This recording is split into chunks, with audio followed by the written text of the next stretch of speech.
Hello and welcome to another episode of On the Floor with Wayne and Rob. I'm Wayne Highlander, National Sales Manager, Bona Adhesives. And I'm Rob Johnson from Bona Training. Rob, have you ever had a customer tell you to do something that you just flat out don't want to do? I mean, it could be something they want you to do to the floor, a way that they want you to install, any of those things, and you just don't want to do what they want you to do. Yes. Yes, Well, I have. This episode is about. And I did it. And you did it? Yeah. Okay. All right. And I did it. And I regretted doing it. So Really? yeah. Okay. Yeah. Okay. Yep. Good Yep. stuff. I love your honesty. Yeah. That's why I'm a trainer. Yeah. That's why I'm a trainer. Okay. Yep. Because I've made every mistake in the wood floor business at least 3 times. Yep. Once you achieve that, that's it. You're now a head trainer. Perfect. I tell you what, I think we've It's all not the been there. right things you did. It's the wrong things that you did. Well, you never learn anything. That's why you go to a school and there's a perfect panel. You don't learn everything on a perfect panel. You learn something on the imperfect ones. You know what I mean? When things don't go Yes. right. And then now, so how do we fix it now that we're in this jam? I hope I remember the guy's name. He was multiple floor of the year winner. Chuck Crispin. I don't think he'll mind me saying this because I have high regard for he was a great trainer and a great craftsman. But I learned something from him at an NWA school 20 some, maybe even 30 years ago. He was doing an incredible inlay and floor medallion. I can't remember. It was a medallion board around it, really super fancy. And he was one of the instructors. And it didn't come out like he wanted. There was a screw up, right? It was a screw up. And at the end of the class, everybody talked about what they did. Okay, so all the other panels got to see what everybody was working on. And he said, "Okay, guys, here's what we did. Here was the idea. Here was the design, and we wanted to incorporate all these different things. We got to this part, and we screwed up. We made a mistake, so it didn't come out the way we wanted, and that's why it does. It looks like this. Here's what we had in mind, and I thought, holy smokes, that's fantastic to hear that. You know what I mean? Nobody's perfect, and everybody makes mistakes and whatever. And I thought that was so genuine and honest. It's hard to be an instructor. I have so much respect for these guys that instructed these schools and the training, what you guys do, because you're out there all the time, and not everything always going to turn out right or perfect. And I thought that was very genuine of him to say that, and we got what he was meaning. And I'm sure under different circumstances, if we had more time, he would have corrected it. But I think, hey man, you know what? You don't learn anything when everything is perfect. So Exactly. That's one of the things that we say at all the Bona training schools. It's one of the first announcements that I make is I don't care what the panels look like. We're not looking to make perfect panels here. This is a batting cage or a driving range. We're just going to work in your swing. The other thing I tell people, if there's something that you want to try, this is where to try it. mhm. So if it does mess up, who cares? It's on one of Yeah. the panels. You're Yeah. not going to have to redo somebody's living room or dining room. Do it here. Yeah. There's something you want to try, whatever. It's when I diffuse that and let people, hey, all right, now I can, because there are a lot of times where somebody did want to see, well, I want to see what it looks like if I, use a big machine and then just power drive everything after that, or, whatever they want to try. I tell everybody, here's the place to practice. Here's the place to try it. So I couldn't agree more. What if I said, Rob, I've always wanted to leave a great big stop mark in the middle of the room. Can I do that on your panel? You absolutely can. Yeah. Yeah, definitely. Or I'll say, well, you don't have to do it because I know somebody else will do it for you, but don't Okay. worry about it. Yeah. Cool. All right. So, the reason why I asked you that is we're going to talk about, when customers ask you to do something and you just don't want to do it for whatever. And I'm not talking about if a customer wants you to lay on a wet subfloor. That's pretty obvious, right? We know that what the rules are. We can't do that. I'm talking about if a customer, for instance, let's say there's 15 urine stains in the floor, and they don't want you to sand them out, or excuse me, they don't want you to replace the boards. They just want you to, you know what, we'll live with it. Just sand the floor anyhow. But you flat out don't want to do it. Let's or let's say there's a patch in the middle of the floor. It's a white oak floor, and right in the middle of the floor, there's a red oak patch that's stair stepped, stands out like a sore thumb. There's almost comes to like a cold joints, and they tell you just go ahead and leave it. We don't want to replace the boards. Um, You have a problem with that, don't you? I do, yeah, You got a big problem with that one, huh? I do. I don't. We'll talk about how to handle those. And some of it's just aesthetics. You know, yeah, I guess I do have a I problem can with that. tell. I can tell right Yeah. away. Yeah. Um, so I think, how do you handle those complaints? How do you talk to the customers, and how do you have those conversations with the customers? Because I have 100%, without a shadow of a doubt, had jobs before where I thought, you know what, I just don't want to do that. I know what it's going to look like crap. I don't want to do it. I don't want to be associated with it. I don't want nothing about it. And again, maybe I can say this because it's a different time of year in my life. But I'm looking back in my career, and I think for sure the last 15 years, for sure, maybe even longer than that. If I wasn't going to be happy with the job, and I was asked to do something that I just thought was, and well, I'll give you for example, or also sanding Douglas fir. I can't stand Douglas fir floors. Every time I did one, I swore it would be my last.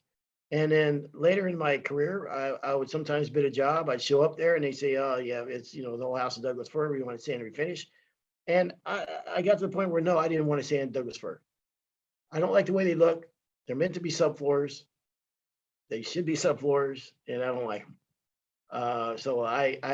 But then how do you do that? How do you, especially if you're into the job with somebody and they're asking you something? I mean, I think those are sometimes, like I said, if it's obvious ones like, there's certain rules you can't break. You can't lay on a wet floor. You can't do things like that. But sometimes there's just personal choices. So I think those are tougher conversations. Mine was white pine. White pine. White pine. Yeah. There was a local lumber yard up here that makes flooring. They kiln it. I mean, they make some nice flooring, actually. They make some really beautiful flooring right here in the Albany area. Good prices, hardwoods, but they also made a white pine floor, 6, 8 inch white pine. And they sold that as flooring. And of course, everybody would see the price of the oak, and then they'd see the price of the pine, and like, oh, this is, and I would beg people, please. It's the last floor you want. It's a throwaway floor. It's not going to last. I go, not only, I mean, oh, no, we want it to get beat up, and we want it to have that, worn look. I go, you're going to have that look in 2 weeks. I said, I'm afraid of the look that comes 5 years down the road, where it's just completely. You bring one to mind when you said that. In the old days, when people talked about distressing floors, it wasn't like hand scraping, those type of deals. It was like take a chain and beat the hell out of the floor, and take hammers or different objects and beat the floor because we want that look. I'm not that guy. I can't do it to a floor. I'd rather do it to you than the floor. You know what I mean? I just can't see. And I know guys have done it and loved it and enjoyed doing it, but that's a non-negotiable for me. I'm not going to do that. So you're not into the money then. It's not about the money with you, is it? It's most definitely about the money, but because for years I was like, no, people call me, do you distress floors? No, that's ridiculous. Why would I do that to a floor? It's just, you're sucking the life out of the wood.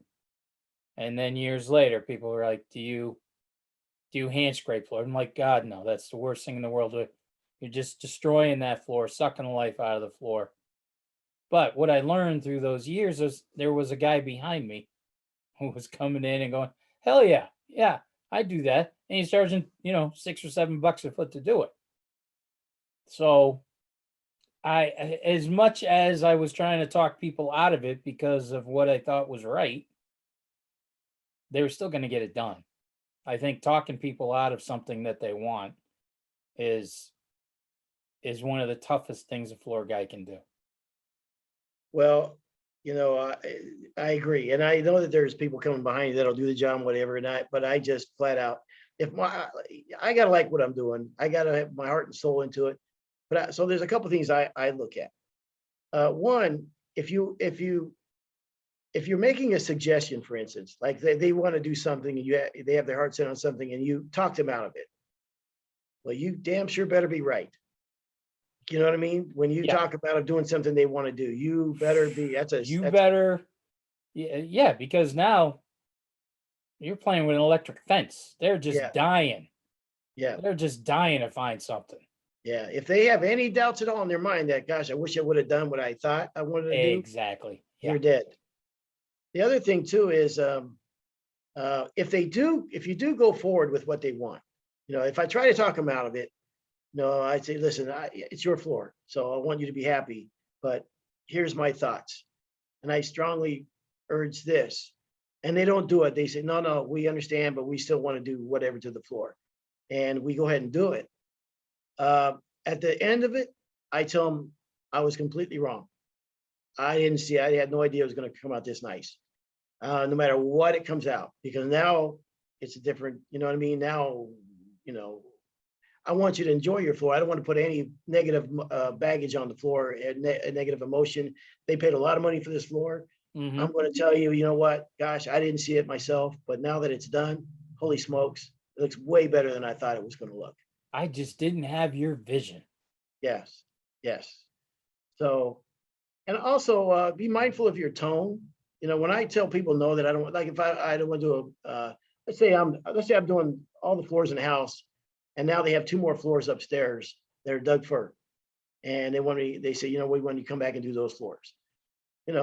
You also got to be mindful of your tone on how you talk to people when something like that, because you're turning them down, you're rejecting them. Oh, sure, it could be fun, but you have to do it where it's going to leave a good taste in their mouth in the end. You know what I mean? And sometimes even take the fall as much as it hurts. I mean, I'm not the best guy at sanding Douglas fir, and you know how much that would hurt to have that words that come out of my mouth. But I don't want to put it on them. It's not you, it's me. It's not you, it's me. Yeah, type of deal. Yeah. Well, that customer that I had the white pine, I did everything I could to talk them out of it. And they were just, they had seen it someplace and the price was right. Everything, that there was just no talking them out of it. And I'll never forget, it was a big job too. It was like 1,500 feet. And the other thing that I hated about the stuff, it wasn't there was no end joints. So you had to make your own end joints on it. And, it was just long lengths and crowbarring everything in. It was nuts. Mm-hmm. But it didn't go so bad. You know what I mean? It wasn't so bad. Things weren't going so bad. Mm-hmm. Okay. Until we put a radiator machine on it. And we had got a new radiator machine. Do you remember the radiator? Remember the real old radiator machines? It kind of looked like an Edger, had a huge electric motor, big wheels on it and everything. Well, did you ever see the Porter cable? Porter cable Yes, came out. yes. And it had like the little ball bearing wheels. Yep. Yeah. Yep. Yeah. Well, indentations. Guess what? Don't use that on a white pine floor. Yep. Those steel wheels. Oh, and there was probably a dozen radiators in the joint. And those little steel wheels. I mean, I can still, I'll have nightmares about that job. Did you tell them the steel wheels or the radiator will, the steam from the radiators will take out the indentation from the steel wheels? I wish I had done something. You know what? Over time, that's the nice thing about this radiator heat. It will take out the steam. Will take out these indentations. Well, right away, I just started blaming Pete. I was like, "Why would you take a radiator machine to a brand new floor? This is insane. What were you thinking?" In front of the homeowner? No, God, no. Pete and I only had a couple of fights. That was a good one. Yeah. Well, That was a good one. when if you're if in this situation, I think it's important that your body language. If you act like you're beneath it all, or the job is beneath you and whatever, and that, I think it will turn them off. Or your body language goes a long way. You have to be very respectful no matter what when you're in this situation, and not to get personal, because it can go there pretty quick if they get offended. And sometimes they do get offended. But I think you also have to know what your non-negotiables are going into it. I mean, certain things you won't do, and you can't hem and haw around that. Just be very straightforward about it. For whatever reason that you don't do this in your business, this is just something we don't do. That's it. We've made it. It's a business decision, and I think that's the way that I would handle it. We did this log cabin, and it was a kit. It was a log cabin kit, believe it or not. And the place was huge. It had to be like a 5,000 foot cabin, massive, but it was a kit. And this kit had everything, including the stain for the floor, including the stain. No kidding. Yes. Wow. You picked out the color of your floors, and the stain came with it. No poly or anything, but the stain color came with it. And I couldn't tell you the name of the stain. I had never heard of it before. It just, and I just remember saying to the guy, "No, I don't want to. I'm really comfortable with the stain that I'm using." I mean, we couldn't get, this was a long time ago, so I don't even think Bona had stain. I couldn't believe how bad this stain was. And the guy was adamant that I used it. I mean, there was no talking him out of it. And I'm like, look, I can give you the same exact color. Don't worry about the color. I'll give you whatever color, we'll make that color. But please let me use my stain. I wish I could remember the name of that stain. I bet Pete would know, because it was the worst stain I'd ever worked with. If you took your rag and put it on the floor, that spot never went away. You could rub it, you could do it. I mean, it was absolutely horrifying. It was the worst stain job ever. And for the life of me, I got done with the one room, and I said to the guy, look, this stuff it's not made for floors. Okay. That's what it is. It's just not made for floors. The other thing, it kept separating. I mean, you had to keep mixing this stuff the entire time you were using it. I did everything I could. I even showed the guy, look, I'm not trying to do a bad job here, but please let me go get my regular stain that I'm comfortable with. I'll sand this off. And he's like, no, that's fine. Just keep going. And I was like, fine. This job looks like it's 1,000 years old. Could not talk him out of not using that stain. It came with the kit. That's what he wanted. Like he thought it was going to avoid a warranty or something. I have no idea. But that was the absolute worst stain I had ever worked with in my life. There was no Bona dry fast stain back then. In your floundering about in your own simple way, you came across the best example I could ever think of. Out of your simple mind came something brilliant. And what is that? The best example is stain. Using, my designer wants to use this stain. We love this color. We went to our designer, we went to the store, blah, blah, blah. And this is the stain color we got picked out. That's a non-negotiable. If it's not from this industry, if it's from a paint store, a high-end paint store, or you went somewhere, they added pigments to it and whatever, and put this all together, that is a deal breaker if there was ever a deal breaker. After that job, there weren't a lot of times that I would say no, but after we did that job, I never worked with anybody's recommended stain. It was the stain that we work with all the time, and that was it. Stains that did turn into a deal breaker for me. And the audacity. I think it's audacity. Audacity. Audacity. Okay, pronounce it out. Audacity. Audacity. Okay, I know. So the audacity of somebody To tell you to use a certain stain is beyond words to me. How do you know that this is compatible with what I'm using? How dare you, in fact? I mean, do you think why don't I just go get anything off the shelf anywhere and use it? You know what I mean? For someone to say that and not understand the chemistry, the science behind it, and everything else, everything that goes into this, it's absurd to me. I'm going to do a Bona commercial right now. Okay. This is a shout out for Eileen. Is there anything better than Bona Dry Fast Stain? For blending colors, for working with it, for coming back the next day and doing repairs on it? I mean, we get our you know what together when they came up with that stain. Yeah. And yeah, to think that somebody would have the audacity to say, no, I want you to use this stain. That's just today in today's market and everything. You're right. That's a deal breaker.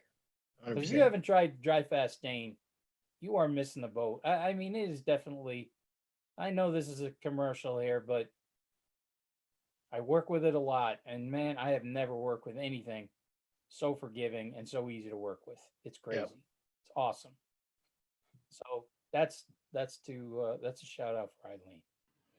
So were you successful at talking people out of it? Because Yeah. I really wasn't. Well, like I said, I I don't had know if I didn't fight hard enough for it, but there were times where, like I said, and every time that I tried to talk somebody out of it and couldn't, it bit me. I wish I had not done the job after. Mhm. Well, you asked a question, and I'll tell you one that I didn't win, and I'm glad I didn't win. We were deep into the sanding process, like close to the final sanding on a really beautiful home in Atherton. If you know where Atherton is, I think it's the most expensive neighborhood in America right now. And Where's this? California? Yep. There's no house that's not worth several $1,000,000. But anyhow, we got almost all the way done with the fine sanding when the lady, homeowner of the house, came up and announced to me that she goes, you know what? Since it's all sanded right now, what I'm going to do is I'm going to have my faux painter come in and do faux painting on the borders. And I went, whoa, wow, what was that again? She goes, yeah, I'm bringing this guy, and the guy was standing next to her, and this guy looked like all kinds of trouble to a craftsman. So I said, wait a minute, what are you going to do? She said, well, he's a faux painter, and he's going to come in and do some artwork on the borders over the weekend, and then you can, come back and do the final sanding. I said, ma'am, I said, first of all, I don't know if it's going to be compatible with what we're doing, with our finishes and stuff. And secondly, we're at the fine sanding process. Had I known this, this is definitely a conversation that needed to take place. She goes, well, I didn't know if I could get them, blah, blah, blah. And, here's where we're at. So I said, all right. I mean, I was losing that battle. I mean, this was going to happen. I said, all right. So I went home dejected. Like, I mean, what is this clown going to do to the floor, man? I mean, this is unbelievable. And, it's not what I had in plan, whatever. And we showed up Monday and my mind was blown. It was stunning what he did. I mean, it looked like marble around the outside of the floor, like blocks of marble, different sizes, you know what I mean? That the floor ran into the marble. And it was absolutely gorgeous. I mean, stunning. And I looked at this guy, he was still there in awe. Like, I didn't even know this was possible, man. So I lost that one, and I'm glad I did, because it was incredible what he did. And as it turned out, it was not an issue with the finishes, and so the job looked stunning. I wish I had a picture of that. Back in the old days, we didn't take pictures of the jobs. You know what I mean? Oh, I know. Well, we didn't have the cameras. We didn't have, right. Yeah, I mean, we didn't have all these things. So and how many times we said we'll go back and take a picture of this when it's done, and you never do. You move on to the next one. That's one thing that's nice about the cameras today. You can take pictures. So back in your day, you probably used that camera that you had the big thing you'd hold with the big giant explosion. Yes, right? of course. You had one of those. Yeah. For a guy your age, right? When I know what you're talking about. West Kaboom, right? Oh yeah. Yeah. We didn't have Well, those. it's so sad that you're bringing up these terrible memories that I'm having, because we do the second coat of a job Friday. Said to the guy, oh, things are great. I mean, everything's awesome. Full house. everything looks great. We are, cruising. Said we'll be back tomorrow morning, Saturday morning, do the final coat. He's like, could you know what? The floors look so good. My wife and I were talking that, could you come back and do it on Monday? Because we want to paint. I was like, I really don't, no, I'd rather not. Okay. I need to do this, blah, blah, blah. And we got into a pretty good, heated discussion about it. Because I'm thinking, I know what's going to happen here, So I was adamant with the guy. Please don't get anything on the floor. Okay. Cover it up. Just, all right. If this is how we're going to do it, I have to come in and buff anyway. So, but please cover everything. When we come back in, and it was like they didn't put a cover down. That's how bad it was. I mean, it was absolutely, he just destroyed it.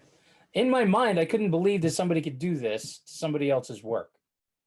Where I specifically told him, we're done, right? I mean, and the crazy part was they were his floors too. So now I'm like into it with this guy.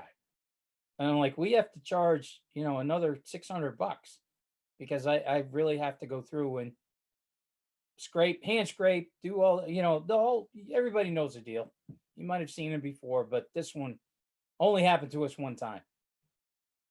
And he's like, no problem about the extra money, which should have been a red flag, because then he screwed us on the final payment. And it was, I bet Peter and I, in, I don't know how many years we did floors, 20 years of doing floors, whatever. Maybe we had 3 times where we got jammed up with a customer and we didn't get paid. And that was one of them. And it was that guy's fault. And I just can't believe that I'm starting to look back, and every argument that I lost, I ended up paying for in the end. Yeah. So I should have said no. You just reminded me, and I'll make this quick, and we'll wrap this up. But speaking of that, Jeremiah Strong and I both know this guy. He's a contractor in Tennessee, and when I first got to know him, he would call with a lot of pretty basic questions. Like, he was new to the industry, he didn't know a lot about the industry, but he was very passionate about it. And then he got himself into jams like that he couldn't get out of, and it was costing him money, and a fair amount of problems. And I was worried about his future because it was very discouraging to him that the problems he was having as a contractor. And again, he was young in his career. And then it's not been 4 years now, and I think he's got like 15 vans. So wow, isn't that something? It says a lot about perseverance, and it's you can't look at a guy's heart and see how and how tough he is, and how much stamina he is, and how much he's willing to take. And so yeah, this is a guy that I would have thought, I don't know, most guys, I'm really worried about him lasting in this industry. And I'm telling you, Rob, a sweetheart of a guy. I couldn't be more happy for his success. I know it's off topic, but anyhow, I don't know why I even brought it up, but yeah, there you go. All right. So there you go. Thank you, Rob. This has been another episode of On the Floor with Wayne and Rob. Please stay tuned for another episode.